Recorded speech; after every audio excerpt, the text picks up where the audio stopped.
Print and electronic media మిత్రులందరికీ నమస్కారం.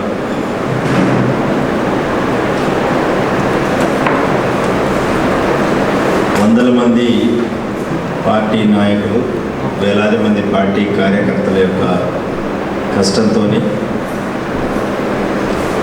కేటీఆర్ గారి మార్గదర్శకత్వంలో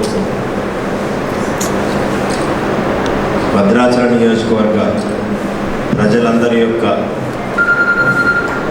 ఆశీస్సులతోని భద్రాచల అసెంబ్లీ సీట్ని బీఆర్ఎస్ పార్టీ గెలుచుకోవటం జరిగింది. ఉమ్మడి జిల్లాలో ఏకైక స్థానాన్ని భద్రాచల ప్రజలు బీఆర్ఎస్ పార్టీకి కేసీఆర్ గారి మీద నమ్మకంతో విశ్వాసంతో కట్టబెట్టడం జరిగింది. ఎన్నికలయ్యి 115 రోజుల్లో ఏ భద్రాచల ప్రజలైతే విశ్వాసంతో, ఇక్కడున్న స్థానిక నాయకుల మీద నమ్మకంతో, కేసీఆర్ గారి మీద నమ్మకంతో, బీఆర్ఎస్ పార్టీ మీద ఉన్నటువంటి అభిమానంతో చరిత్రలో ఎప్పుడు లేని విధంగా ఒక విలక్షణమైన తీర్పిచ్చి డాక్టర్ తెల్ల వెంకట్రావు గారిని బీఆర్ఎస్ పార్టీ తరఫున ఎమ్మెల్యేగా గెలిపించి అసెంబ్లీకి పంపించడం జరిగింది.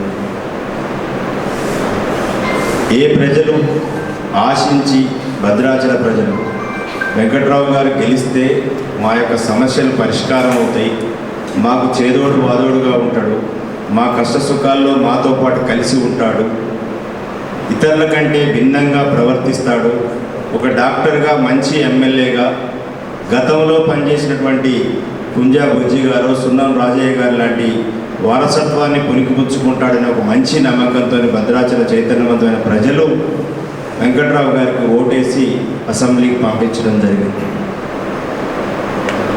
కానీ ఈరోజు ఏ ప్రజలైతే ఆశ పెట్టుకొని ఓటేసి తనకు ఎమ్మెల్యే అయినటువంటి ఒక 3 అక్షరాల ట్యాగ్ ఇచ్చారో వారందరి యొక్క ఆశలని, అభిమానాన్ని తన యొక్క స్వార్థం కోసం తుంగలో తొక్కి కాంగ్రెస్ పార్టీలో చేరటం అంటే భద్రాచల ప్రజలు ఇచ్చిన తీర్పుని అవహేళన చేయడం అనేది బీఆర్ఎస్ పార్టీగా మేము భావిస్తున్నాం. ఒక పక్క కాంగ్రెస్ పార్టీ నిన్ననే వారి యొక్క ఎన్నికల మీటింగ్లో తుక్కుగూడాలి, భవిష్యత్తులో కాంగ్రెస్ పార్టీ కేంద్రంలో అధికారంలోకి వస్తే ఎవరైనా ఏ పార్టీ తరపునైనా ఎన్నికైన ప్రజాప్రతినిధి పార్టీ ఫిరాయింపు చేస్తే ఆటోమేటిక్గా వారి యొక్క సభ్యత్వం, ఎమ్మెల్యే కానీ, ఎమ్మెల్సీ కానీ, ఎంపీ కానీ ఆటోమేటిక్గా రద్దయ్యేటువంటి చట్టం తీసుకొస్తామని ప్రధానమైనటువంటి వారి యొక్క హామీల్లో ఒక హామీగా ఇవ్వడం జరిగింది. మీటింగ్ అయిన 24 గంటలు కూడా గడవక ముందే సిగ్గు విడిచి లజ్జ లేకుండా కాంగ్రెస్ పార్టీ నాయకులు వెంకట్రావుని నిర్లజ్జగా కొని 3 రంగుల కండవ కప్పడం జరిగింది. అంటే దీన్ని బట్టి కాంగ్రెస్ పార్టీ చెప్పేది ఒకటి, చేసేది ఒకటి అని అర్థమవుతుంది. నేను కూడా ఈ సందర్భంగా భద్రాచల ప్రజలందరికీ కూడా బీఆర్ఎస్ పార్టీ తరఫున క్షమాపణలు కోరుతున్నాను. ఎందుకంటే ఎన్నికల ఇన్ఛార్జిగా నేను ఇక్కడ ఉండి ప్రజలకు బీఆర్ఎస్ పార్టీ తరఫున వెంకట్రావు గారిని గెలిపించండి, మీ తరఫున మీ వాడు వినిపిస్తాడు అసెంబ్లీలో అని చెప్పి నేను హామీ ఇవ్వడం కూడా జరిగింది ఆ రోజు ఇన్ఛార్జిగా. కానీ ప్రజలు నమ్మి ఏదైతే మా అందరి ఈ వేదిక మీద ఉన్న నాయకులు, 5 మండలాల్లో ఉన్నటువంటి నాయకులు, మండల పార్టీ అధ్యక్షులు కానీ, కార్యకర్తలు కానీ, కార్యదర్శులు కానీ, ఇతర నాయకులు అందరూ చేసిన కష్టాన్ని తన స్వార్థం కోసం తుంగలో తొక్కి వెంకట్రావు పార్టీ మారడం అనేటువంటిది సహించరాని విషయం.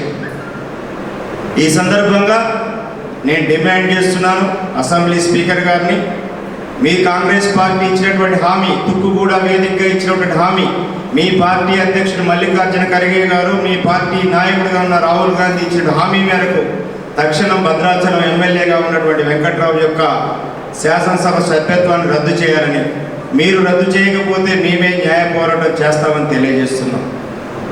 భద్రాచల ప్రజలు కూడా ఆలోచించాలి.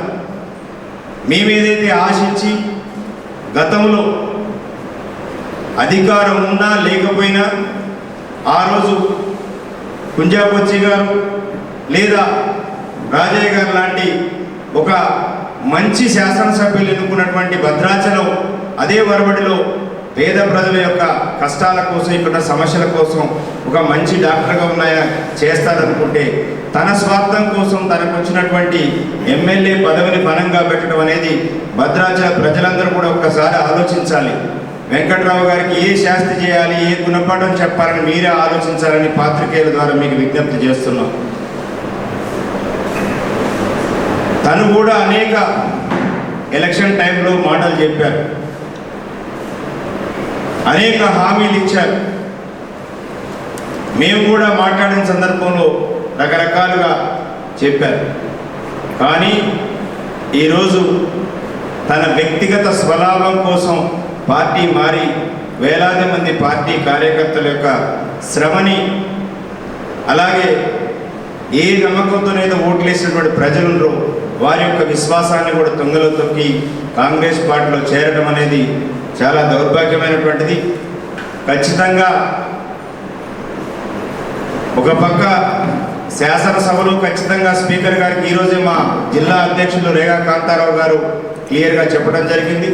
వారి ఆధ్వర్యంలో మేము శాసనసభ స్పీకర్ గారికి ఖచ్చితంగా ఈ యొక్క వెంకట్రావు గారి మీద కంప్లైంట్ చేయడం జరుగుతుంది.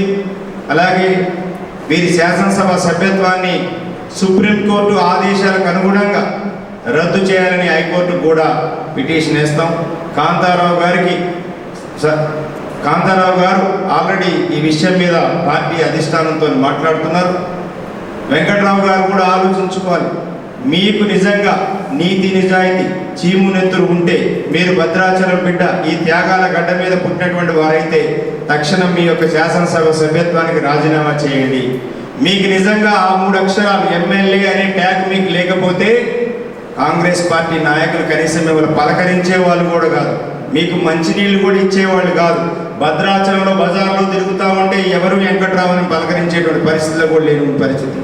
కానీ మీకు ఆ 3 అక్షరాలు ఎమ్మెల్యే అని ట్యాగ్ ఇచ్చింది ఈ భద్రాచల బీఆర్ఎస్ పార్టీ నాయకులు కార్యకర్తల యొక్క కష్టం, అట్లాగే భద్రాచల ఓటర్స్ యొక్క విశ్వాసం. అంటే భద్రాచల ఓటర్స్ యొక్క విశ్వాసాన్ని, నాయకుల యొక్క కష్టాన్ని దుంగలో తొక్కినావు కాబట్టి ఎప్పటికైనా నువ్వు చరిత్రహీనుడుగా మాత్రమే ఉంటావని సందర్భంగా తెలియజేస్తున్నాను. అట్లాగే ఇదే సందర్భంలో ఇంకొక విషయం, డెఫినెట్గా పార్టీ నాయకత్వం అంతా కూడా ఎవరైతే పార్టీ కోసం కష్టపడి పనిచేస్తున్నారో పార్టీ ఇప్పటికే గుర్తించడం జరిగింది. రాబోయే రోజుల్లో ఈ వారం లోపలనే భద్రాచలం డివిజన్కి కోఆర్డినేషన్ టీం అనేది పార్టీ రాష్ట్ర పార్టీ వేయబోతుంది. అలాగే మండల పార్టీలు ఇప్పటికే ఉన్న కమిటీలన్నింటినీ కూడా పునర్వ్యవస్థీకరణ జరగడం జరుగుతూ ఉంది. ఎక్కడైతే అవసరం అనుకుంటుందో అక్కడ ఖచ్చితంగా మండల పార్టీలో కూడా మార్పులు చేర్పులు ఖచ్చితంగా ఉంటాయి. రాబోయే రోజుల్లో పార్లమెంట్ ఎన్నికల్లో మా పార్టీ అభ్యర్థి శ్రీమతి మాలవతి కవిత గారి విజయం కోసం మా పార్టీ శ్రేణులంతా కూడా కలిసికట్టుగా పనిచేస్తారు. ఈ ఎన్నికల్లో పార్లమెంట్ ఎన్నికల్లో విజయం ద్వారా వెంకట్రావు పార్టీకి చేసిన ద్రోహాన్ని ప్రజల్లో ఖచ్చితంగా వెండగడతాం. ఇక్కడున్న ప్రజలు కూడా అందరూ గ్రహించాలి, కాంగ్రెస్ పార్టీ చేస్తున్నటువంటి ఇలాంటి మోసపూరితమైనటువంటి ప్రకటనల పట్ల ఏదైతే నిన్న ఒక మేనిఫెస్టో విడుదల చేసిండ్రో ఆ మేనిఫెస్టోలో ఉన్నటువంటి ప్రధాన అంశము మేము ఆటోమేటిక్గా డిస్క్వాలిఫై చేస్తామని చెప్పారు. అది చెప్పి 24 గంటల లోపే వెంకట్రావు గారిని చేర్చుకోవటం అనేటువంటిది కాంగ్రెస్ పార్టీని ప్రజలు ఒక్కసారి చీకొట్టవలసిందిగా మీడియా ద్వారా విజ్ఞప్తి చేస్తూ, రాబోయే రోజుల్లో ఎక్కడైనా ప్రచారానికి వెంకట్రావు ఉంటూ వస్తే ఈ ప్రాంత ప్రజలందరూ కూడా మీరు చీకొట్టాలి, మీరు అడగాలి, ఎందుకు పార్టీ మారా వెంకట్రావుని అడగాల్సిన బాధ్యత ఈ ప్రాంత ప్రజానికానికి ఉంది. ఓట్లు వేసిన ప్రజలు ప్రతి ఒక్కరికి ఓటర్కి ఉంది. అలాగే మా పార్టీ నాయకులు కార్యకర్తలు కూడా క్షేత్రస్థాయిలో వెంకట్రావు చేసినటువంటి పార్టీకి చేసిన మోసాన్ని కూడా ఎండగడతామని తెలియజేస్తూ ఈ కార్యక్రమానికి ఇచ్చేసినటువంటి ప్రింట్ ఎలక్ట్రానిక్ మీడియా మిత్రులందరికీ కూడా మరొకసారి పేరు పేరు నమస్కారాలు తెలియజేస్తున్నాం. ఈ రోజు నుంచి వారికి బీఆర్ఎస్ పార్టీతో సంబంధం లేదు. ఏ పార్టీ కార్యకర్త కూడా వారు పార్టీకి సంబంధం లేని వ్యక్తులుగా పరిగణించాలి. వారిని పార్టీ నుంచి పూర్తిగా బహిష్కరిస్తున్నాం. ఏ వ్యక్తులైతే, ఎందుకంటే పేరు చెప్పాలని చేస్తాడో తెలుస్తుంది వాళ్ళు ఎవరు కూడా వారికి నేను మీటింగ్లో పాల్గొన్న ఏ ఒక్కరికి కూడా బీఆర్ఎస్ పార్టీతో సంబంధం లేదు.